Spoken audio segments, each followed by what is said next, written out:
La relation entre le ministère de Jésus et celui de Jean-Baptiste rapporté dans les 4 évangiles. Paul Sejong.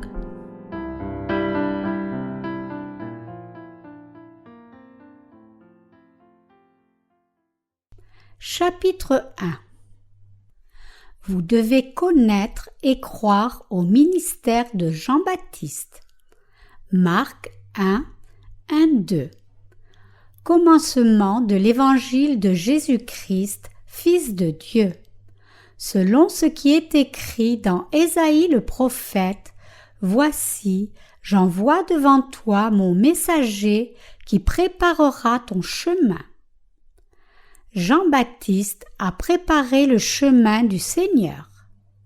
Marc 1-2 dit: Selon ce qui est écrit dans Ésaïe le prophète, « Voici, j'envoie devant toi mon messager qui préparera ton chemin. » Mes chers croyants, vous pouvez trouver la justice de Dieu seulement si vous rejetez vos idées préconçues et suivez la Bible comme la parole de Dieu vous guide. Quand vous lisez la parole de Dieu, vous devez la lire après avoir abandonné vos propres pensées et vos désirs charnels. C'est seulement de cette manière que vous pourrez réaliser et croire en la volonté de Dieu, volonté qu'il a accomplie. Le même principe s'applique aussi aujourd'hui à ce passage de l'Écriture sainte. C'est quand vous rejetez vos propres pensées et suivez la parole de Dieu telle qu'elle vous conduit que vous pouvez comprendre convenablement le ministère de Jean-Baptiste et le ministère de Jésus. Le messager que Dieu a envoyé avant Jésus n'est personne d'autre que Jean-Baptiste. Pourquoi Dieu a-t-il dit en Matthieu 11, 10-11 qu'il a envoyé Jean-Baptiste pour vous et moi? Pourquoi Jean-Baptiste devait-il être envoyé 6 mois avant que Jésus-Christ ne naisse sur cette terre? C'était pour que Jean-Baptiste accomplisse son devoir de souverain sacrificateur de l'Ancien Testament sur cette terre. C'était aussi en vue de transférer les péchés de l'humanité sur Jésus-Christ, l'agneau de Dieu.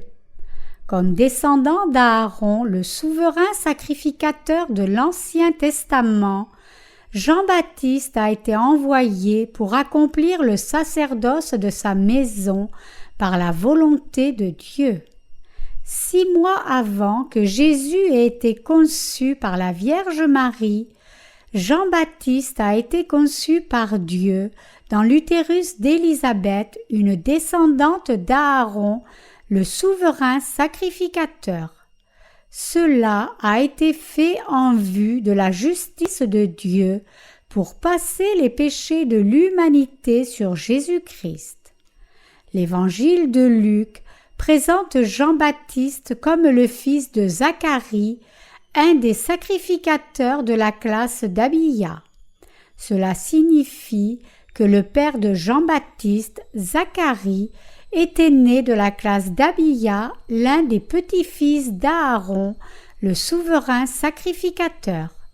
La classe d'Abia se réfère ici à ses descendants. En d'autres termes, elle se réfère aux descendants d'Aaron, le souverain sacrificateur. Quand les descendants d'Aaron furent trop nombreux, le roi David établit un ordre rotatif pour leur sacerdoce. Et les descendants d'Aaron offraient les sacrifices selon cet ordre. Ces fils d'Aaron, qui étaient tous de la maison du souverain sacrificateur, pouvaient exercer leur ministère comme sacrificateurs pendant 15 jours et à tour de rôle selon leurs classes respectives. Les descendants d'Aaron remplirent fidèlement leur ministère comme sacrificateurs pour le peuple d'Israël, quelques-uns comme souverains sacrificateurs et les autres comme sacrificateurs ordinaires. Cela parce que Dieu avait donné le privilège et la bénédiction de servir comme sacrificateurs aux descendants d'Aaron uniquement. La preuve de ceci est trouvée dans 1 Chroniques 24, 1, 19. Voici les classes des fils d'Aaron. Fils d'Aaron: Nadab, Abihu, Éléazar et Ithamar. Nadab et Abihu moururent avant leur père sans avoir de fils, et Éléazar et Ithamar remplirent les fonctions du sacerdoce. David divisa les fils d'Aaron en les classant pour le service qu'ils avaient à faire. Tsadok appartenait aux descendants d'Éléazar et Ahimelech aux descendants d'Ithamar. Il se trouva parmi les fils d'Éléazar plus de chefs que parmi les fils d'Ithamar, et on en fit la division. Les fils d'Éléazar avaient 16 chefs de maison paternelle et les fils d'Ithamar 8 chefs de maison paternelle. On les classa par le sort, les uns avec les autres, car les chefs du sanctuaire et les chefs de Dieu étaient des fils d'Éléazar et des fils d'Ithamar. Shemaéja, fils de Nathanéel, le secrétaire de la tribu de Lévi, les inscrivit devant le roi et les princes, devant Tsadok, le sacrificateur, et Ahimelech, fils d'Abiatar, et devant les chefs des maisons paternelles des sacrificateurs et des Lévites. On tira au sort une maison paternelle pour Éléazar, et on en tira une autre pour Ithamar.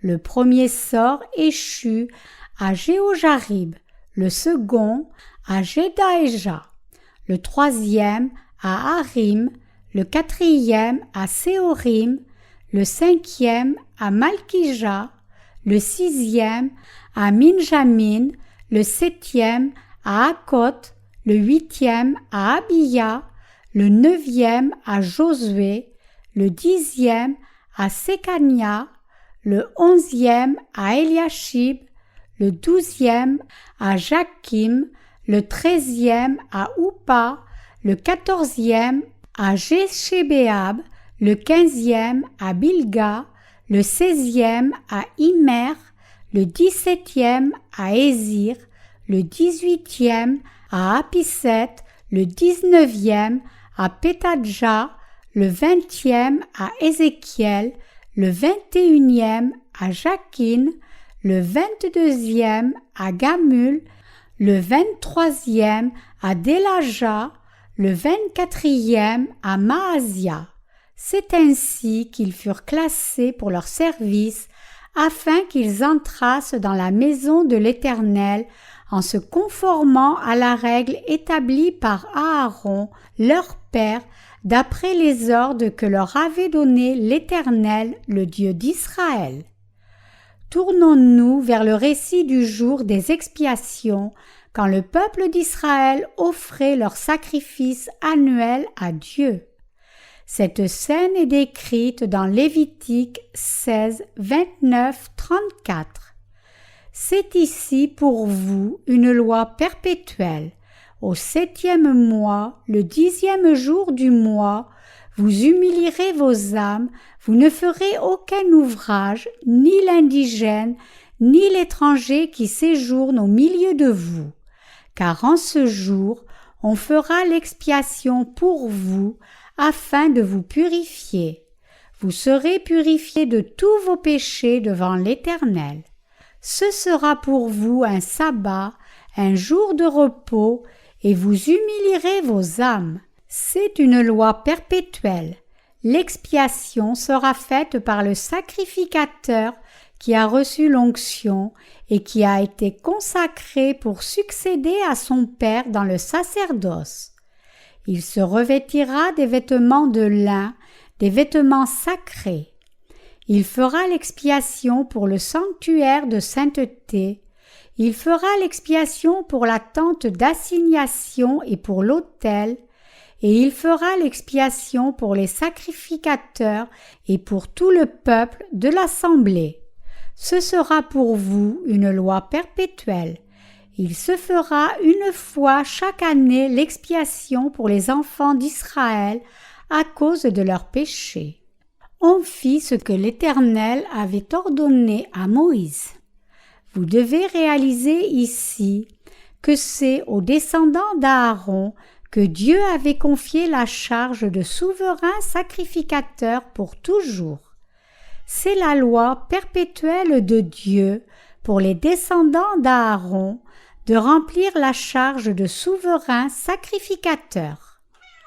Pour l'expiation des péchés du peuple d'Israël, Dieu a fait que le souverain sacrificateur offre les sacrifices pour les péchés chaque année le 10e jour du 7e mois.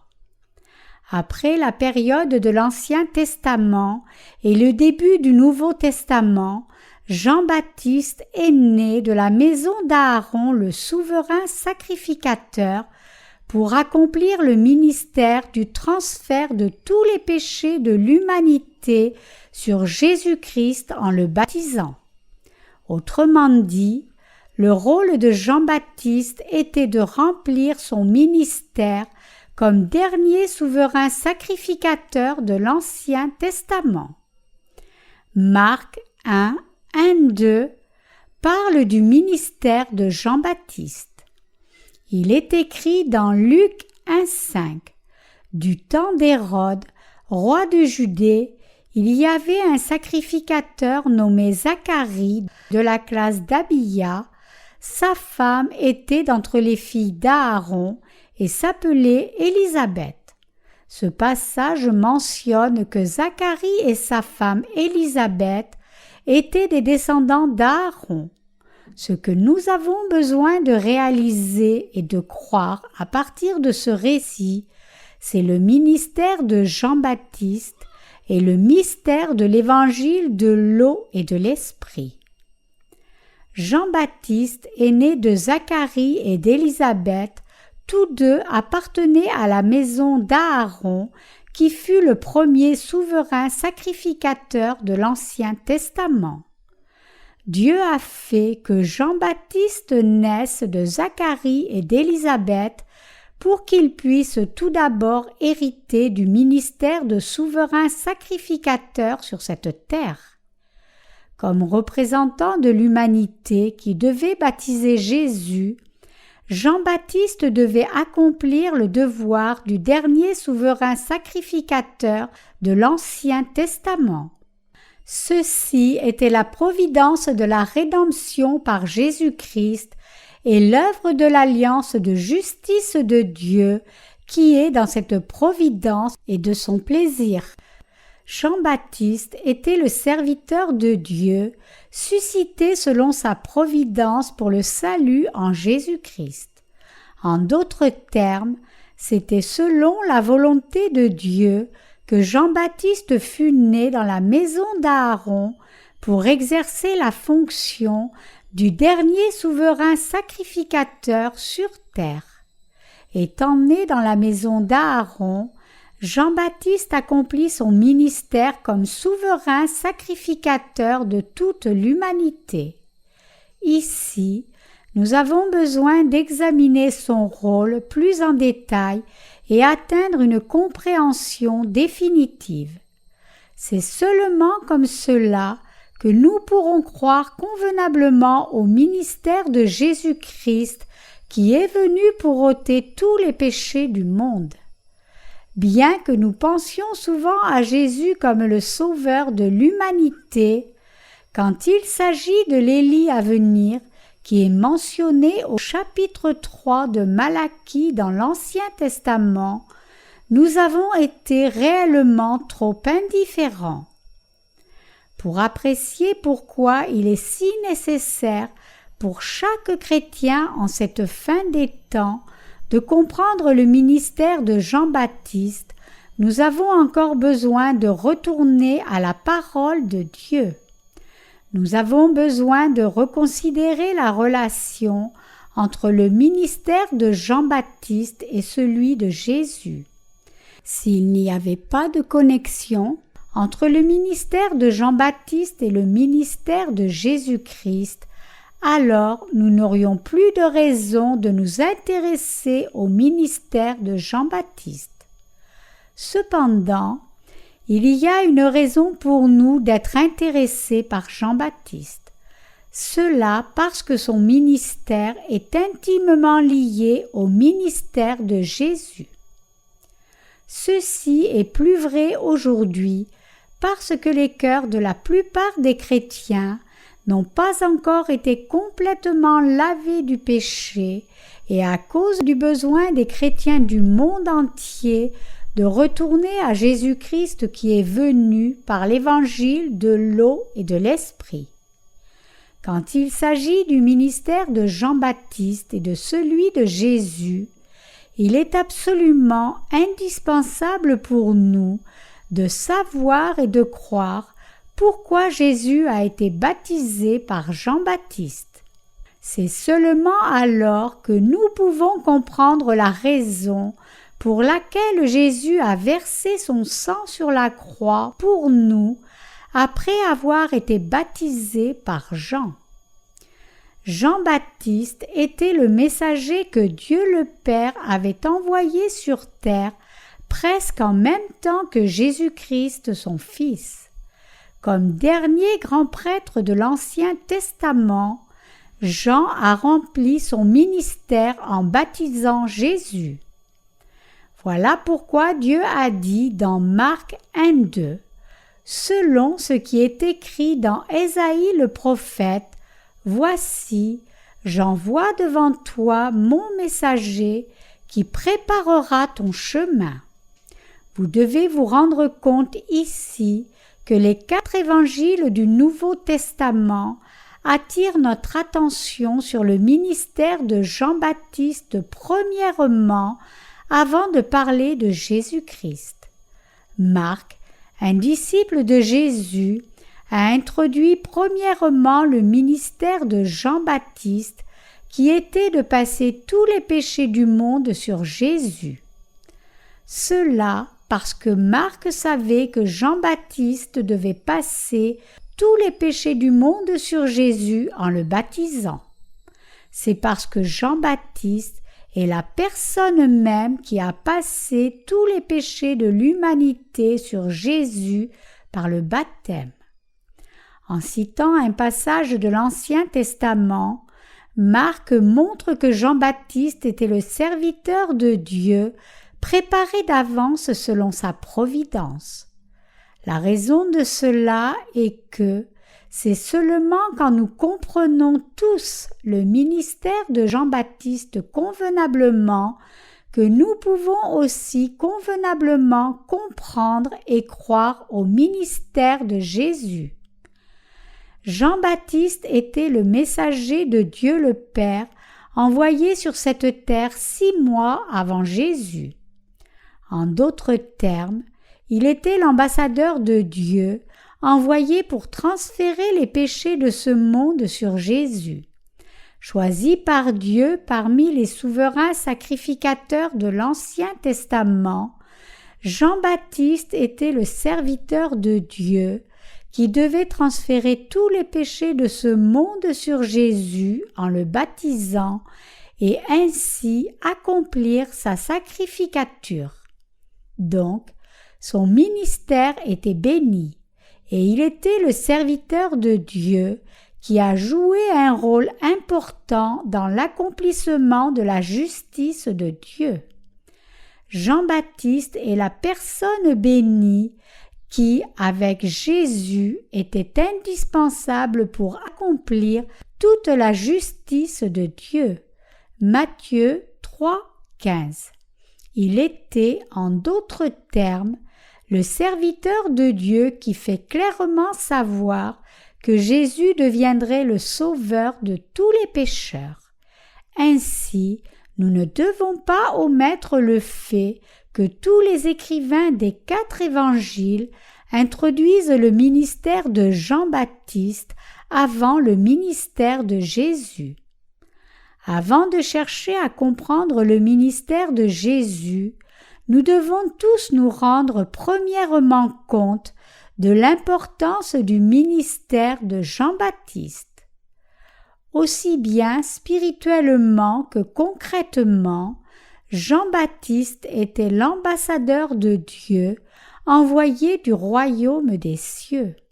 C'est par le ministère de Jean-Baptiste, qui est venu du royaume des cieux, en obéissance à la volonté de Dieu, que nous pouvons comprendre le ministère de Jésus-Christ convenablement. Si nous avons la compréhension correcte du ministère de Jean-Baptiste, alors nous pouvons aussi saisir facilement que Jésus a enlevé les péchés de l'humanité une fois pour toutes en étant baptisé par Jean-Baptiste pour devenir notre Sauveur. Donc, nous pouvons voir que les 4 évangiles dans le Nouveau Testament décrivent immanquablement le ministère de Jean-Baptiste, le serviteur de Dieu. Pourquoi Dieu a-t-il envoyé Jean-Baptiste, un descendant d'Aaron, avant d'envoyer Jésus au début de l'ère du Nouveau Testament? Cela nous montre que, comme Aaron, le souverain sacrificateur, qui passait tous les péchés annuels du peuple d'Israël sur le bouc émissaire, en posant ses mains sur sa tête, à l'époque de l'Ancien Testament, Jean-Baptiste est celui-même qui a passé tous les péchés de ce monde sur Jésus, une fois pour toutes, à l'époque du Nouveau Testament. Lévitique 16, 21 dit « Aaron posera ses 2 mains sur la tête du bouc vivant, et il confessera sur lui toutes les iniquités des enfants d'Israël et toutes les transgressions par lesquelles ils ont péché. Il les mettra sur la tête du bouc, puis il le chassera dans le désert à l'aide d'un homme qui aura cette charge. » Dans le Nouveau Testament, le parallèle de ce passage est le ministère de Jean-Baptiste, et le baptême de Jésus indique l'importance de ce ministère. Permettez-moi d'illustrer ce point avec un exemple séculier. Disons qu'un jeune homme est enrôlé pour le service militaire et fait tout l'entraînement. Il ne devient pas un bon soldat au début, mais plus tard. De la même manière, Jésus n'a pas pris sur lui tous les péchés de l'humanité au moment où il est né, mais plutôt à l'âge de 30 ans, lorsqu'il a été baptisé par Jean-Baptiste, et c'est pour cela qu'il est devenu le vrai Sauveur. Donc, c'est parce que Jésus avait endossé les péchés du monde qu'il pouvait être crucifié pour les expier. L'animal sacrificiel de l'Ancien Testament devenait l'offrande pour l'expiation en acceptant les péchés annuels des Israélites une fois par l'imposition des mains du souverain sacrificateur. De la même manière, Jean-Baptiste a accompli l'importante tâche de passer les péchés de ce monde à l'offrande sacrificielle Jésus-Christ, l'agneau de Dieu, par son baptême.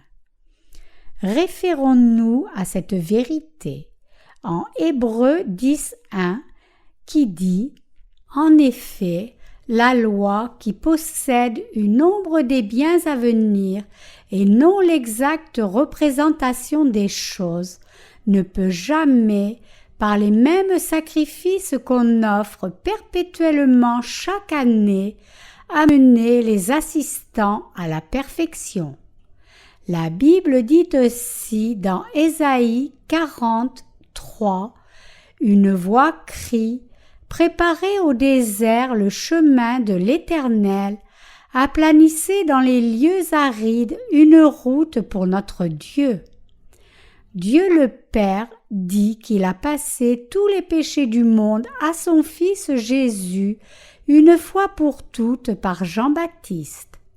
Chacun de tous les péchés de ce monde a été transféré sur la tête de Jésus par le baptême donné par Jean-Baptiste. Avant d'être crucifié, Jésus a pris sur lui tous les péchés de ce monde par le baptême qu'il a reçu de Jean-Baptiste. Le Nouveau Testament introduit donc le ministère de Jean-Baptiste avant le ministère de Jésus au début de chacun des 4 évangiles. Comme écrit dans l'Ancien Testament, Jean-Baptiste était un messager de Dieu. Aujourd'hui, cependant, il y a une tendance prononcée pour les prédicateurs de l'Évangile à négliger Jean-Baptiste et son ministère. Ceci est une très grande erreur spirituelle et un problème extrêmement grave. C'est identique à négliger la sagesse de Dieu et son projet de donner la vie éternelle à tous les humains. Cependant, vous devez reconnaître que c'est seulement en comprenant entièrement et en croyant au ministère de Jean-Baptiste que vous pouvez vous rendre compte en effet que Jésus-Christ est le vrai sauveur de l'humanité. Si vous exercez votre ministère sans une telle connaissance, sagesse et foi, vous ne pourrez jamais exercer votre ministère convenablement. Vous allez seulement vous tourner vers une pratique religieuse mondaine qui prêche simplement la coquille, laissant de côté le noyau de l'évangile de l'eau et de l'esprit. Sans enseigner le rôle de Jean-Baptiste à la congrégation, aucun prédicateur ne peut l'amener à Jésus-Christ qui est venu par l'évangile de l'eau et de l'esprit. Ceci n'est rien de plus qu'un sermon vide. Sous cet angle, la plupart des chrétiens qui professent de nos jours croire en Jésus mènent en réalité leur vie de foi sans se rendre compte du mystère de l'évangile de l'eau et de l'esprit.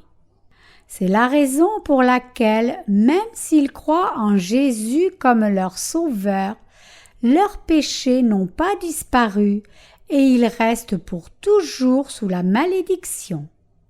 La foi de tels gens est inutile et ils commettent l'erreur de corrompre le christianisme en une simple religion mondaine alors qu'il est supposé amener la vie éternelle.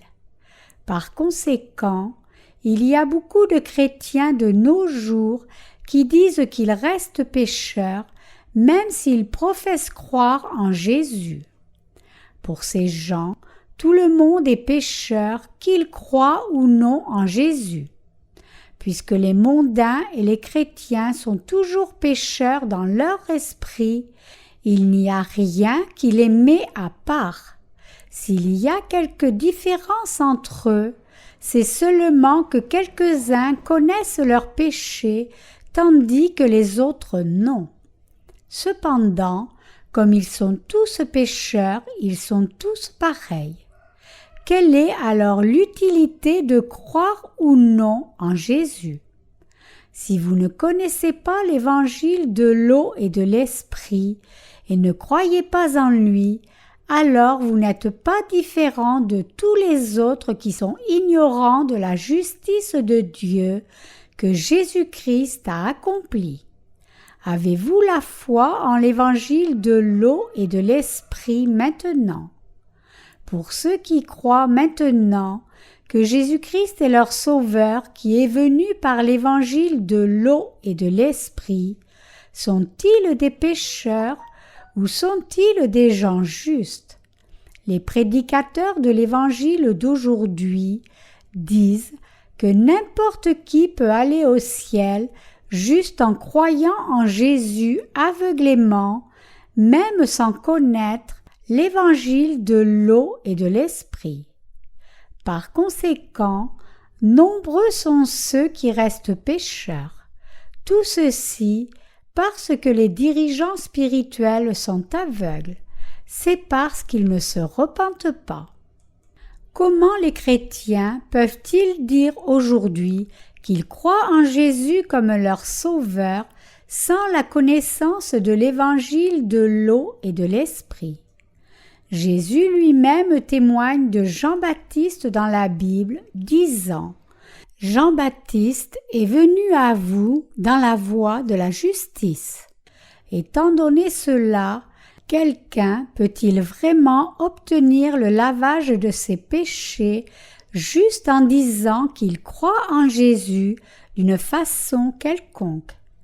Un prédicateur qui ne connaît pas le ministère de Jean-Baptiste peut-il dire qu'il connaît et croit convenablement en Jésus? Non, bien sûr que non. C'est pourquoi nous devons comprendre clairement le ministère de Jean-Baptiste autant que le ministère de Jésus. Matthieu 21, 32 dit « Car Jean est venu à vous dans la voie de la justice, et vous n'avez pas cru en lui. Mais les publicains et les prostituées ont cru en lui, et vous, qui avez vu cela, vous ne vous êtes pas ensuite repentis pour croire en lui. » Le christianisme aujourd'hui se vante uniquement de sa longue histoire. Puisque les dirigeants chrétiens d'aujourd'hui, en fait, ne connaissent pas la relation entre le ministère de Jean-Baptiste et le ministère de Jésus, bien qu'ils essaient de beaucoup évangéliser, ceux qui sont évangélisés par eux ne peuvent pas porter le vrai fruit du salut.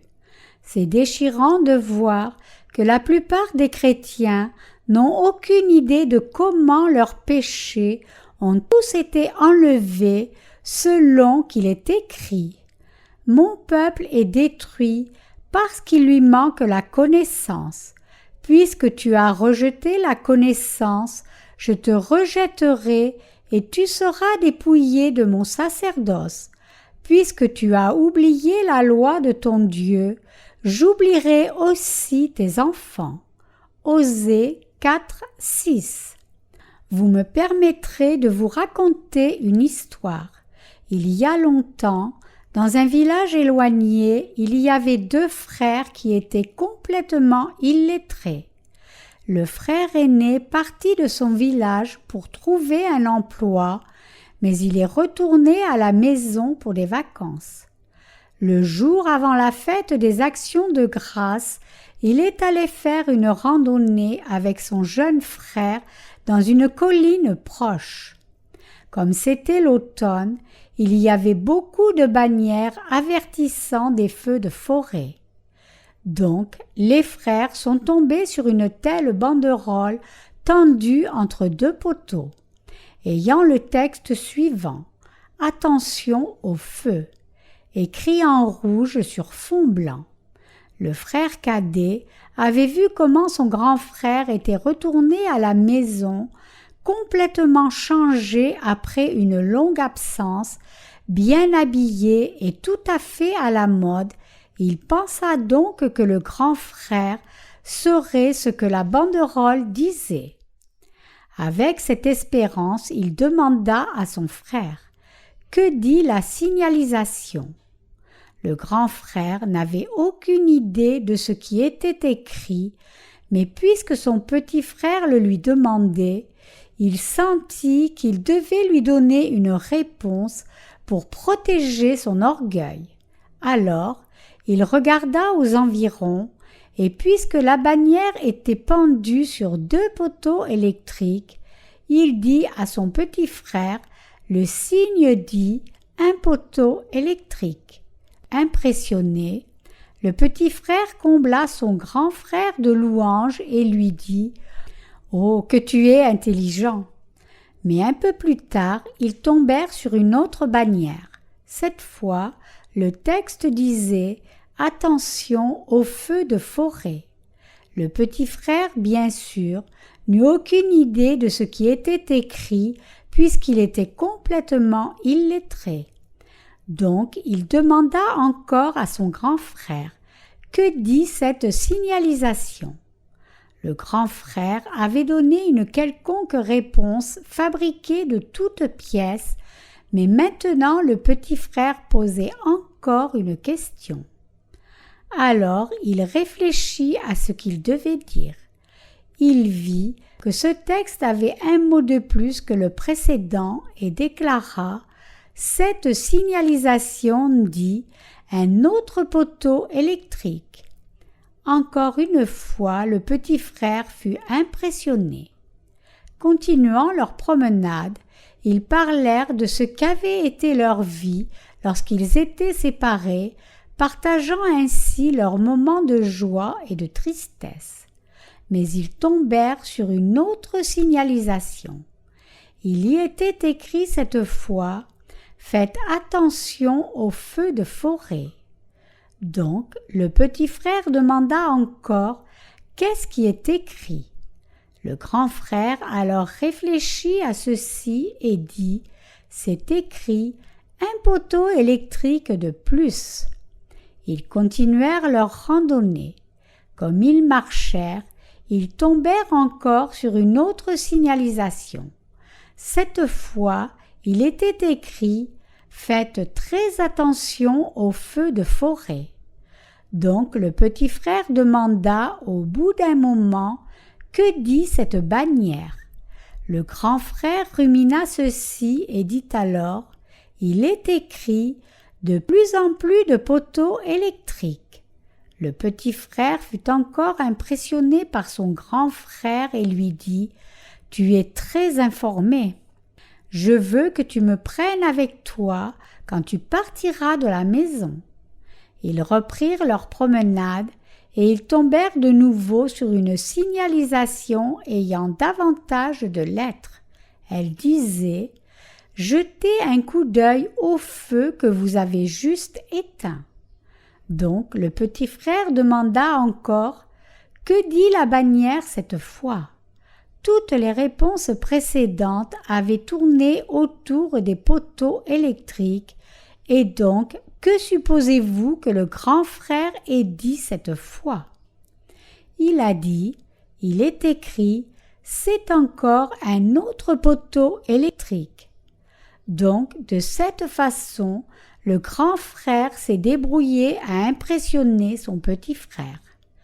Parmi ceux qui prêchent l'Évangile aujourd'hui, il y a aussi beaucoup de gens qui sont comme ce grand frère dans notre histoire. Bien qu'ils ne sachent pas exactement comment Jésus a pris sur lui leurs péchés, ils insistent toujours aveuglément que, puisque Dieu les aime et s'est sacrifié lui-même pour eux, ils ont été sauvés en croyant en la croix de Jésus. Mais ceci est complètement faux.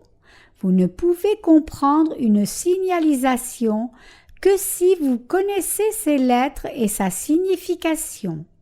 Nous pouvons atteindre une compréhension correcte de l'évangile de l'eau et de l'esprit seulement quand nous avons la connaissance correcte de Jean-Baptiste. Aujourd'hui, nous pouvons croire en Jésus par Jean-Baptiste, c'est-à-dire à travers le témoignage de Jean-Baptiste tel qu'il est écrit dans les Saintes Écritures. Jean a témoigné au sujet de Jésus, quels péchés il a portés, comment il les a portés, comment il était le Fils de Dieu et comment il a pris sur lui tous nos péchés. L'apôtre Jean et Jean-Baptiste ne sont pas la même personne. L'apôtre Jean est un disciple de Jésus, alors que Jean-Baptiste est un messager de Dieu, le représentant de l'humanité, un descendant d'Aaron, le dernier prophète de la race humaine et son dernier souverain sacrificateur. Jean-Baptiste est un serviteur de Dieu envoyé par le Père.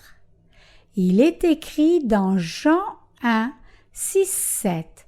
il y eut un homme envoyé de Dieu, son nom était Jean. Il vint pour servir de témoin, pour rendre témoignage à la lumière, afin que tous crussent par lui. L'apôtre Jean témoigne ici qu'il y avait un homme envoyé de Dieu nommé Jean, et que c'est par son témoignage que nous croyons en Jésus-Christ. Sans le témoignage de Jean-Baptiste mentionné dans Jean 1,7, de quelle autre manière pouvons-nous croire en Jésus convenablement? Étant donné le fait que nous n'avons jamais vu Jésus et que nous sommes tous de différentes origines culturelles, nationales et religieuses, comment aurions-nous pu croire en Jésus comme notre Sauveur sans connaître le ministère rempli par Jean-Baptiste? Si nous n'avions pas su exactement quand nos péchés avaient été passés sur Jésus, si Jean-Baptiste n'avait pas témoigné qu'il avait passé les péchés du monde avec nos propres péchés sur Jésus, alors comment aurions-nous pu croire en Jésus comme notre Sauveur? Sans Jean-Baptiste, le pionnier de l'Évangile, aurions-nous pu croire en Jésus comme notre Sauveur?